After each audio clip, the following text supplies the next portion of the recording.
Doctor M G Nagaraj ಅವರು ರಾಜ್ಯೋತ್ಸವ ಪ್ರಶಸ್ತಿ ವಿಜೇತರು. ಅವ್ರಿಗೆ ಇವತ್ತು 97 ವರ್ಷ ತುಂಬಿದೆ. ಆಗಸ್ಟ್ 10ನೇ ತಾರೀಕು 2026. ಅವರಿಂದ ಸಮಾಜಕ್ಕೆ ಒಂದು ಒಳ್ಳೆಯ ಸಂದೇಶ ಕೇಳ್ತಾ ಇದ್ದೀನಿ, ಹೇಳಿ.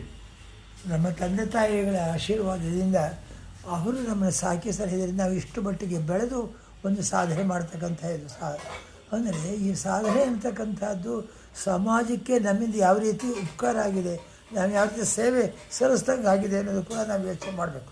ಇನ್ನೊಬ್ಬರ ಬದುಕು ಕೂಡ ಹಸನಾಗಲಿ ಅಂತಕ್ಕಂಥ ದೃಷ್ಟಿ ನಾವು ಯಾವಾಗ ಇಟ್ಕೊಳ್ತೀವಿ, ಆಗ ನಮ್ಮ ಆರೋಗ್ಯಕ್ಕೂ ಅದು ಒಳ್ಳೆಯದು, ನಮ್ಮ ಸುಖಕ್ಕೂ ಕೂಡ ಒಳ್ಳೆಯದಾಗ್ತದೆ. ಆದ್ದರಿಂದ ಪ್ರತಿಯೊಬ್ಬರಿಗೂ ಕೂಡ ಬದುಕಿನ ಸಮಾಜದಲ್ಲಿ ಇರ್ತಕ್ಕಂಥ ಎಲ್ಲರೂ ಕೂಡ ಒಳ್ಳೆಯದಾಗಲಿ ಅಂತಕ್ಕಂಥ ದೃಷ್ಟಿ ನಾವು ಇಟ್ಕೊಂಡು ಬಾಳ್ತಕ್ಕಂಥದ್ದು ಒಳ್ಳೆಯದು. ಆಗ ನಮ್ಮ ಆಯುಷ್ಯದಲ್ಲಿ ನಾವು ಮಾಡಿದಂಥ ಸಾಧಕ ಅದರಲ್ಲಿ ಒಂದು ಅಂಶ ಇದೆ, ಅಂತ್ಯದಲ್ಲಿ ಅನಂತ್ಯ ಅಂತ. ಅಂದರೆ ನಮ್ಮ ಬದುಕು ಭೌತಿಕವಾಗಿ 100 ವರ್ಷ ಇರತಕ್ಕಂಥದ್ದು ಸಾಮಾನ್ಯವಾಗಿ ಇರ್ತಕ್ಕಂಥ. ಬುಡಕಟ್ಟೆ 120 ಇರಲಿ, ಆರ್ಟಿಫಿಷಿಯಲ್ 150 ಇರಲಿ, ಅದು ಬೇರೆ ವಿಷಯ. ಆದರೆ ಈ 100 ವರ್ಷದ ಬಾಳಿನಲ್ಲಿ ನಾವು ಅನಂತವಾಗಬೇಕು ಅಂದರೆ ನಾವು ಮಾಡ್ತಕ್ಕಂಥ ಸೇವೆ ಸಾಧನೆ ಇದು.